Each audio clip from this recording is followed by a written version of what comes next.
یوں تو عربوں کی تاریخ کافی پرانی ہے۔ حضرت محمد صلی اللہ علیہ وسلم کی پیدائش سے پہلے قدیم عرب کے لوگ جہالت میں کافی حد تک آگے نکل چکے تھے، لیکن عربوں کے زمانے جہالت میں کچھ لوگ ایسے بھی گزرے ہیں جن کا نام تاریخ میں آج بھی موجود ہے۔ تاریخ کے انہی لوگوں میں سے ایک نام حاتم طائی کا بھی ہے۔ ناظرین گرامی، حضرت محمد صلی اللہ علیہ وسلم کی آمد سے پہلے یعنی زمانہ عیسائیت میں حاتم طائی کا جنم ہوتا ہے۔ یوں تو اللہ تعالیٰ نے حاتم طائی کے بچپن میں ہی ان کے والد کا سایہ سر سے اٹھا دیا، یعنی حاتم طائی ابھی بچے ہی تھے کہ وہ یتیم ہو گئے، لیکن دوسری طرف اللہ تعالیٰ نے اس کی ماں کو بڑی مال و دولت عطا کی تھی۔ حاتم طائی کے والد کے انتقال کے بعد اس کی والدہ نے اس کی پرورش کی۔ حاتم طائی کی والدہ کافی دولت مند ہونے کے ساتھ ساتھ بڑی سخی خاتون تھی۔ وہ اپنا مال ہمیشہ غربا وغیرہ میں تقسیم کیا کرتی تھی۔ ناظرین، حاتم طائی کی والدہ کے ساوت کے قصے آج بھی تاریخی کتابوں میں موجود ہیں۔ بہرحال اسی صحیح ماں کے ہاتھوں ننھا سا حاتم پروان چڑھتا ہے۔ ناظرین گرامی، جیسا کہ کہا جاتا ہے کہ جیسے ماں باپ ہوں گے ان کا بچہ بھی ویسے ہوگا، یعنی بچے میں جہاں ماں باپ کی جینیٹک کریکٹرسٹک بھی ٹرانسفر ہوتی ہیں، تو دوسری طرف کسی بھی بچے میں اخلاقیات کا عنصر بھی ماں باپ سے ہی ہوتا ہے۔ اسی طرح حاتم طائی بھی جوان ہوتے ہوئے اپنی والدہ کی طرح نہایت ہی سخی بن گیا، یہاں تک کہ کہا جاتا ہے کہ بچپن میں ہی وہ اپنا کھانا گھر سے باہر لے کر جاتا، اگر کوئی بھوکا مل جائے تو اس کے ساتھ مل کر کھانا کھاتا، ورنہ یہ کھانا پھینک لیتا۔ ناظرین، حاتم طائی کے والد کے انتقال کے بعد حاتم طائی اپنے دادا کے پاس رہا کرتا تھا۔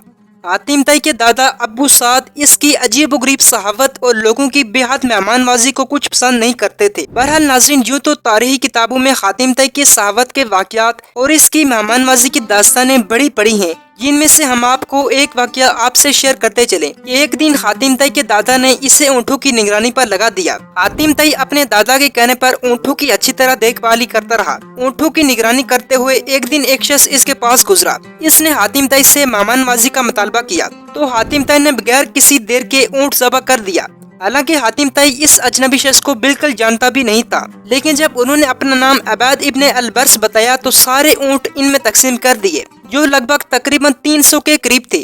اونٹ تقسیم کرنے کے بعد حاتم طائی بڑی خوشی خوشی سے گھر واپس آیا اور اپنے دادا جان کو مبارک دی کہ میں نے آپ کی عزت میں 4 چاند لگا دیے ہیں۔ دادا نے پوچھا کہ تم نے ایسا کیا کام کر دیا ہے؟ تو حاتم طائی نے اپنا سارا واقعہ دادا کو سنایا، لیکن یہ سنتے ہی حاتم طائی کے دادا نہایت ہی غصے میں آ گئے اور کہا، اب تو میرے ساتھ نہیں رہ سکتا۔ دادا کے غصے کو دیکھ کر حاتم طائی نے کہا، مجھے اس کی کوئی بھی پرواہ نہیں۔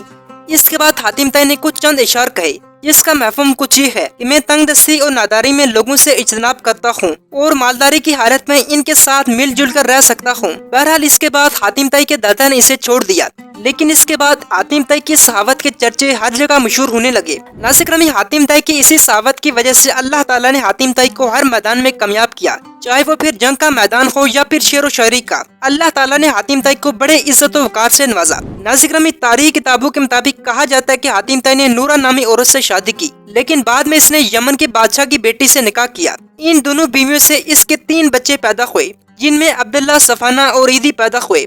کہا جاتا ہے کہ حاتم طائی نے آخری دنوں میں اسلام کا زمانہ پایا، اور جو حاتم طائی اس طرح لوگوں کو کھانا کھلاتا رہا اور مال و دولت لٹاتے ہوئے آخرکار 578 عیسوی کو اس دنیا سے رخصت فرما گیا۔ ناظرین گرامی، حاتم طائی کی وفات کے بعد ان کے قبیلے کی سلطنت کی ذمہ داری ان کے بیٹے عیدی کو سونپ دی گئی۔ ناظرین گرامی، اس قبیلے کا نام طائی تھا اور یہ کافی خوشحال قبیلہ تھا۔ اس قبیلے کے صحافت کے چرچے کافی دور دور تک پھیلے ہوئے تھے، لیکن جب نبی کریم صلی اللہ علیہ وسلم نے اسلام کی تبلیغ کرنا شروع کر دی تو 9 ہجری کو نبی کریم صلی اللہ علیہ وسلم نے حضرت علی رضی اللہ تعالیٰ کے متائد 150 سواروں کو اس قبیلے کی طرف بھیجا کہ وہاں کے بت خانوں کو گرا دے۔ اس کے بعد ان لوگوں نے شہر فلس میں پہنچ کر بت خانوں کو گرا دیا اور کچھ اونٹوں اور بکریوں کو پکڑ کر اور چند عورتوں کو گرفتار کر کے یہ لوگ مدینہ لائے۔ ناظرین گرامی، ان قیدیوں میں مشہور صحیح حاتم طائی کی بیٹی بھی شامل تھی۔ حاتم طائی کا بیٹا عدی بن حاتم بھاگ کر ملک شام چلا گیا۔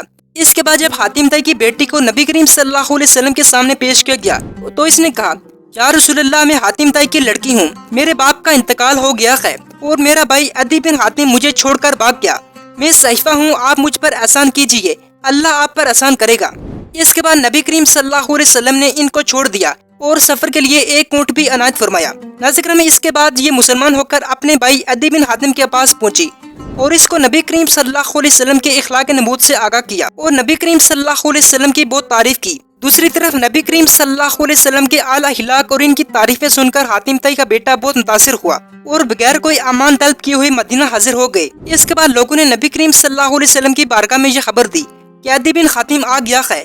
اس کے بعد نبی کریم صلی اللہ علیہ وسلم نے انتہائی کریمانہ انداز سے عدی بن حاتم کے ہاتھ کو اپنے ہاتھ میں لے لیا اور فرمایا کہ اے عدی، تم کس چیز سے بھاگے ہو؟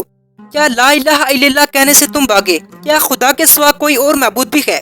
اس کے بعد عدی بن حاتم نے کہا نہیں۔ پھر آپ نے کلمہ پڑھ لیا اور مسلمان ہو گئے۔ ناظرین، ان کے اسلام قبول کرنے سے نبی کریم صلی اللہ علیہ وسلم کو اس قدر خوشی ہوئی کہ کہا جاتا ہے کہ آپ کا چہرہ انور چمکنے لگا، تو آپ صلی اللہ علیہ وسلم نے ان کو خصوصی عنایت سے نوازا، اور بعد میں یہی حاتم طائی کا بیٹا عدی بن حاتم سے حضرت عدی بن حاتم رضی اللہ تعالیٰ بنے۔ ناظرین، حضرت عدی بن حاتم نبی کریم صلی اللہ علیہ وسلم کے صحیح صحابیوں میں سے تھے۔ اس کے بعد اسلام قبول کرنے کے بعد حضرت عدی بن حاتم عراقی فتوحات اور دوسری اسلامی جہادوں میں مجاہد کی حیثیت سے شریک ہوئے، اور سن 68 ہجری کو 120 برس کی عمر پا کر اس دنیا سے پردہ فرما گئے۔